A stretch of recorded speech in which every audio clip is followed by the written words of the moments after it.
Hello everyone, welcome to Hindi रोचक कहानियाँ channel. आज की कहानी है वो मधुर मिलन। अगर आपको कहानी पसंद आए तो लाइक करें, शेयर करें और चैनल को सब्सक्राइब करें।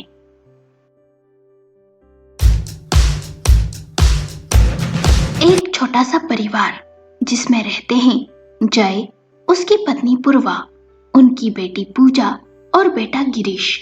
गिरीश की एक सॉफ्टवेयर कंपनी में 2 महीने पहले ही नौकरी लगी थी। वहां उसकी मुलाकात रमा से हुई। रमा दिखने में बेहद ही सुंदर और सीधी सादी लड़की। गिरीश और रमा का डिपार्टमेंट अलग अलग था, इसलिए दोनों की बातें और मुलाकातें लंच टाइम में ही होती थी। बहुत ही कम समय में दोनों में अच्छी दोस्ती हो गई थी। गिरीश मन ही मन रमा को चाहने लगा था। प्यार के फूल रमा के दिल में खिलने लगे थे। एक दिन गिरीश ने हिम्मत कर रमा से अपने प्यार का इजहार कर ही दिया। रमा ने पहले गिरीश को इनकार कर दिया। गिरीश समझ नहीं पा रहा था कि रमा की आंखों में उसे अपने लिए प्रेम दिखता है, पर उसने उसे इनकार क्यों कर दिया। कुछ दिनों तक रमा और गिरीश में लुका छिपी चली। रमा गिरीश को अकेले में बात करने का एक मौका तक ना देती और ना ही कॉल उठाती। एक दिन रमा ऑफिस से हॉस्टल जाने के लिए निकल रही थी कि गिरीश ने उसका रास्ता रोक लिया और घुटनों के बल बैठ बोला, रमा, मैं तुम्हें दिलो जान से चाहता हूँ। मैं जानता हूँ तुम्हें भी मुझसे प्रेम है और तुम ना मुझे मिली तो मैं मर जाऊंगा।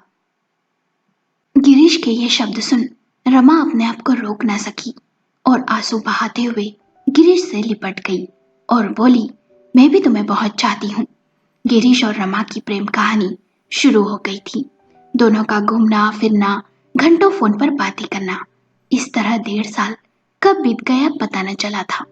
रमा का जन्मदिन आया। उस दिन रविवार था, ऑफिस की छुट्टी थी। गिरीश ने रमा को कॉल कर कहा, आज शाम को अच्छे से तैयार होकर होटल लेमन ट्री आ जाना और एक बहुत बड़ा सरप्राइज है तुम्हारे लिए। रमा शाम का बेसब्री से इंतजार करने लगी। शाम को रमा अच्छे से तैयार होकर होटल पहुंच गई। गिरीश होटल के बाहर खड़ा हुआ मिला उसे और रमा को हाथ पकड़ अंदर ले गया। जब रमा बुक की गई टेबल के पास गई तो उसने देखा कोई 3 लोग बैठे हैं। गिरीश ने उन्हें उनसे मिलवाते हुए कहा, ये मेरे मम्मी पापा और बहन हैं, पूर्वा, पूजा और जय। रमा से बातें करने लगे। पूर्वा ने कहा, गिरीश की पसंद हमारी पसंद। पूजा भी रमा को भाभी भाभी कहकर बुलाने लगी। जय भी बड़े अच्छे से बातें कर रहा था रमा से। रमा थोड़ा असहज सी थी। सबने खाना खाया, फिर गिरीश रमा को छोड़ने हॉस्टल चला गया। रमा ने रास्ते में गिरीश से कहा, इतनी जल्दी क्या थी अपने घर में बताने की। गिरीश ने कहा, मैं तुम्हें बहुत चाहता हूँ और मेरे माता पिता खुले विचारों वाले हैं। कभी ना कभी तो बताना ही था, तो बता दिया। क्यों, तुम्हें अच्छा नहीं लगा? रमा ने कहा, नहीं, ऐसा नहीं है। जब भी पूर्वा का मन होता रमा को कॉल कर घर बुला लेती। रमा भी पूर्वा का काम में हाथ बटाती, कभी बाजार, कभी मूवी जाती उनके साथ, कभी खाने में कुछ स्पेशल बनाती। कभी रमा पूजा की कॉलेज प्रोजेक्ट में मदद करती। बहुत ही कम समय में रमा गिरीश के परिवार में घुल मिल गई थी और गिरीश का परिवार भी रमा को अपने परिवार का हिस्सा मानने लगा था। पूर्वा तो ये तक कह देती थी कि मेरे 2 नहीं 3 बच्चे हैं अब। पूर्वा कई बार रमा से उसकी मम्मी का मोबाइल नंबर मांग चुकी थी, पर हर बार रमा कोई न कोई बहाना बनाकर टाल जाती। ये बात अब पूर्वा को खटकने लगी थी। एक दिन पूर्वा ने गिरीश से कहा, हमें रमा बहुत पसंद है। मैं सोच रही हूँ अब शादी में देरी नहीं करते। तुम रमा से कहो कि वो हमें उसके माता पिता से मिलवाए। गिरीश ने कहा, माँ, मैं तो उससे पहले ही कह चुका हूँ, पर उसने कहा कि उसके माता पिता छोटी सोच वाले हैं और उसके घर में एक बड़ी बहन भी है जिसकी अभी शादी नहीं हुई है, इसलिए जब तक बड़ी बहन की शादी नहीं हो जाती तब तक वो अपने घर में शादी की बात नहीं कर सकती। पूर्वा ने कहा, ठीक है। 1 साल बीत गया। पूर्वा को अब चिंता होने लगी थी। गिरीश तो रमा का दीवाना हो गया था। उसके बिना एक पल भी जीना उसके लिए मुश्किल था। आखिर 3 साल का प्रेम जो था। 2 दिन हो गए, रमा ऑफिस नहीं आई थी। गिरीश को चिंता होने लगी थी। गिरीश ने कई बार कॉल किया पर रमा ने कॉल नहीं उठाया। गिरीश ने ये बात अपनी मम्मी पूर्वा को कही। पूर्वा ने भी रमा को कई बार कॉल किए पर उसने कॉल नहीं उठाए। तीसरे दिन गिरीश ने कॉल किया तो रमा ने कॉल उठाया। गिरीश ने कहा, कहाँ हो तुम? हम सब कितने परेशान हो गए थे। ऐसा भला कोई करता है क्या? रमा ने उधर से कहा, देखो गिरीश, आज से हमारा रिश्ता खत्म। हमारा साथ बस इतना ही था। तुम मुझे भूल जाओ। और फोन काट दिया। गिरीश ये सुनकर सन्ना खड़ा रहा और फिर रोने लगा। गिरीश को रोता देख पूर्वा परेशान हो गई। अपने बेटे को आज उसने समझदार होने के बाद पहली बार ऐसे रोते देखा था। पूर्वा ने पूछा, क्या हुआ? गिरीश ने कहा, माँ, रमा ने मुझसे सारे रिश्ते खत्म कर लिए और सारी बातें बता दी। पूर्वा ने कहा, रमा ऐसा कैसे कर सकती है? रुक, मैं अभी उसे फोन लगाती हूँ।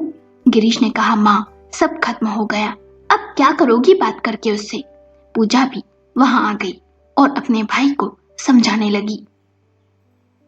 पूर्वा ने रमा को कॉल किया पर उसने कॉल नहीं उठाया।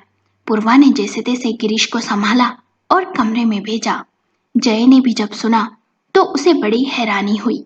रमा जैसी अच्छी लड़की उनके बेटे को धोखा कैसे दे सकती है? पूर्वा ने कहा, जय से कहा हम रमा को बहू बनाना चाहते थे और वो भी हमें परिवार मानती थी। 3 साल का रिश्ता ऐसे कैसे तोड़ सकती है वो? जय ने कहा, कहीं उसके घर वालों ने तो इनकार नहीं कर दिया?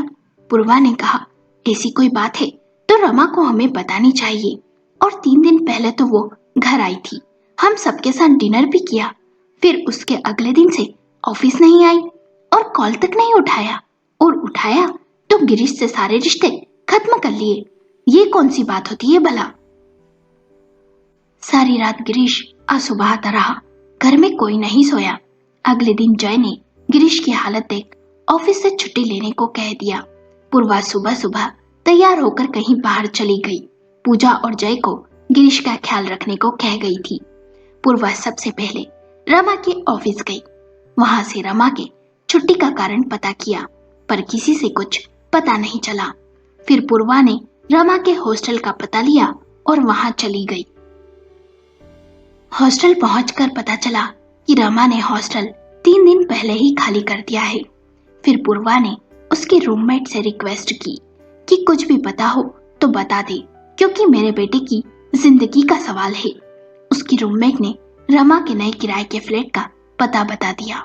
पूर्वा बताए गए पते पर गई। पूर्वा ने डोरबेल बजाई। रमा ने दरवाजा खोला। रमा पूर्वा को देख हैरान थी। पूर्वा ने कहा, अंदर आने को नहीं कहोगी? रमा ने कहा, हाँ माँ, आइए ना अंदर।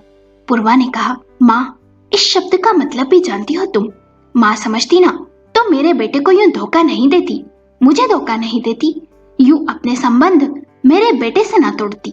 अरे वो तुम्हें कितना चाहता है, तुम्हारे लिए आंसू बहा रहा है और तुमने मेरे बेटे का जीवन बर्बाद क्यों किया? क्यों दिखाए उसे हसीन सपने? रमा ये सुन रोने लगी और रोते हुए बोली, मुझे माफ कर दो माँ, मैं गिरीश से बहुत प्रेम करती हूँ और आप सबसे भी। पर पूर्वा ने कहा, क्या पर? रमा ने सिसकते हुए कहा, क्योंकि मैं एक विधवा हूँ। मैंने आप सबसे झूठ कहा था। दरअसल मेरी मुलाकात कॉलेज में साहिल से हुई। साहिल और मेरे बीच प्यार गहराता गया। फिर कॉलेज खत्म हुए। मैं और साहिल शादी करना चाहते थे पर हम दोनों के घर वाले शादी के खिलाफ थे, क्योंकि हम दोनों के परिवारों की आर्थिक स्थिति और जात पात में बहुत अंतर था। जहां मेरे घर वाले मिडिल क्लास थे, वहीं साहिल के घर वाले अमीर और मेरे घर वाले ऊंचे कुल के थे। इसलिए मेरे घर वाले और साहिल के घर वाले इस शादी के खिलाफ थे। हमने सबके खिलाफ जाकर शादी कर ली। शादी के बाद भी दोनों परिवारों ने इस रिश्ते को स्वीकार नहीं किया और उल्टा हमसे सारे रिश्ते तोड़ दिए। शादी को 6 महीने ही बीते थे। एक दिन साहिल ऑफिस गया। उस दिन 30 जनवरी थी और शाम को ऑफिस से लौटते समय उसका एक्सीडेंट हो गया, जिसमें उसकी मौत हो गई। उसकी मौत की खबर सुन साहिल के घर वाले अस्पताल आ गए। मुझे साहिल के पार्थिव शरीर से धक्का देकर दूर कर दिया। मुझे बुरा बुरा सुनाने लगे। मुझे अंतिम बार उसके दर्शन तक ना करने दिए। मैं टूट सी गई थी। उसके बाद मैं अपने घर गई, पर मेरे पिता ने भी मुझे धक्के मारकर निकाल दिया घर से। फिर मैं यहाँ इस शहर में आ गई और हॉस्टल में रहने लगी, नौकरी करने लगी। इस बात को 1.5 साल बीत गया। फिर मेरी मुलाकात गिरीश से हुई। गिरीश में मुझे साहिल की झलक दिखने लगी। उसकी बातें, आदतें सब साहिल जैसी ही थी। उसे देख मुझे लगता जैसे मेरा साहिल मुझे वापस मिल गया हो। मैंने अपने आप को बहुत रोकना चाहा, पर मैं चाहकर भी अपने आप को रोक ना सकी और गिरीश से मोहब्बत कर बैठी। मैंने कई बार आप सबको सच बताना चाहा, पर मैं जानती थी कि सच जानने के बाद मैं गिरीश से दूर हो जाऊंगी और आप सबका प्यार देख मेरा मन मुझे धिक्कारने लगा और मैंने गिरीश से दूर जाने का फिर फैसला ले लिया। मुझे माफ कर दीजिए। यह सब सुन पूर्वा की आंखें नम थी। उसने बस इतना पूछा कि साहिल को किस हॉस्पिटल में लेकर गए थे और साहिल का पूरा नाम क्या था। रमा ने कहा, साहिल को सिटी हॉस्पिटल लेकर गए थे और साहिल का नाम साहिल गुप्ता था। उसके बाद पूर्वा चुपचाप उठकर घर आ गई, एक शब्द भी नहीं बोली। रमा थोड़ा हैरान थी। पूर्वा घर आई और जय से बोली, मुझे आपसे अकेले में कुछ बात करना है। दोनों कुछ देर गार्डन में जाकर बैठ गए। पूर्वा ने सारी बातें जय को बताई, जिसे सुन जय हैरान था। जय ने कहा, तो क्या सोचा है तुमने? पूर्वा ने कहा, वही जो सही है, हम वही करेंगे। अगले दिन पूर्वा ने रमा को कॉल किया और कॉफी शॉप में मिलने बुलाया। रमा हैरान थी कि अब उसे पूर्वा मिलने क्यों आने को कह रही है। पूर्वा ने रमा से कहा, जानती हो रमा, गिरीश को हार्ट की समस्या थी। डॉक्टर ने हार्ट ट्रांसप्लांट करने को कह दिया था। हम हार्ट डोनर की तलाश में थे, पर लाख कोशिशों के बाद भी हमें डोनर नहीं मिला। हमें लग रहा था अब गिरीश को नहीं बचा पाएंगे, पर फिर 5 साल पहले 30 जनवरी को हमें सिटी हॉस्पिटल से हमारे फैमिली डॉक्टर का कॉल आया और उन्होंने बताया कि डोनर मिल गया है। मैंने पूछा, कौन है? उन्होंने बताया कि वैसे डोनर ने फॉर्म फिल किया हुआ था कि वो अपनी आंखें, किडनी और हार्ट किसी को डोनेट करना चाहता है, पर उसका नाम गुप्त रखा जाए। पर मैं आपको बता देता हूँ, प्लीज आप किसी से कहना मत। मैंने कहा, जी मैं नहीं कहूंगी। डॉक्टर ने कहा, साहिल गुप्ता नाम है, रोड एक्सीडेंट का केस है और उसका बचना नामुमकिन है। रमा, गिरीश में साहिल का ही दिल धड़क रहा है। वो तुम्हारा साहिल ही है जिसने मेरे बेटे को जीवन दान दिया है और मुझे इस रिश्ते से कोई ऐतराज नहीं है। रमा ये सुन हैरान थी। रमा को याद आया, एक दिन साहिल ऑर्गन डोनेशन के फॉर्म भर रहा था, तो रमा ने कहा था, ये क्यों भर रहे हो? साहिल ने कहा, मैं अपनी मौत के बाद भी जिंदा रहना चाहता हूँ रमा। किसी जरूरतमंद के काम आना चाहता हूँ, इसलिए अपनी आंखें, दिल, किडनी डोनेट करना चाहता हूँ। देखना, मेरी मौत के बाद भी मेरा दिल तेरे लिए ही धड़केगा रमा। रमा ने उस समय साहिल के मुंह पर हाथ रख कहा था कि ऐसा मत कहो साहिल, मैं तुम्हारे बिना जी नहीं सकती। गिरीश जब भी पास होता उसे साहिल के होने का एहसास होता। ये एक इत्तेफाक था या सच्चा प्यार, पर साहिल का दिल गिरीश में था और उसका प्रेम रमा अब गिरीश का प्रेम, जिसे वो दिलो जान से चाहता था, जिसका दिल सिर्फ रमा के लिए धड़क रहा था। रमा पूर्वा के साथ घर गई। जैसे ही गिरीश ने रमा को देखा तो दोनों ने एक दूसरे को सीने से लगा लिया और रो पड़े। कुछ देर बाद दोनों नॉर्मल हुए और पूर्वा ने सारी बातें गिरीश को बताई। कुछ समय बाद गिरीश और रमा की धूमधाम से शादी हो गई थी। आज दोनों की सुहागरात थी, एक अनोखी सुहागरात। रमा और गिरीश बेहद खुश थे। रमा ने भी ऑर्गन डोनेट करने का फॉर्म भरा। फॉर्म भरते हुए मन ही मन सोचने लगी, मेरी मौत के बाद मेरे अंग किसी के जीवन को रोशन तो करेंगे। दोस्तों, आपको कहानी कैसी लगी? हमें अपने विचार कमेंट करके बताएं। कहानी पसंद आई हो तो लाइक करें, शेयर करें और चैनल को सब्सक्राइब करें।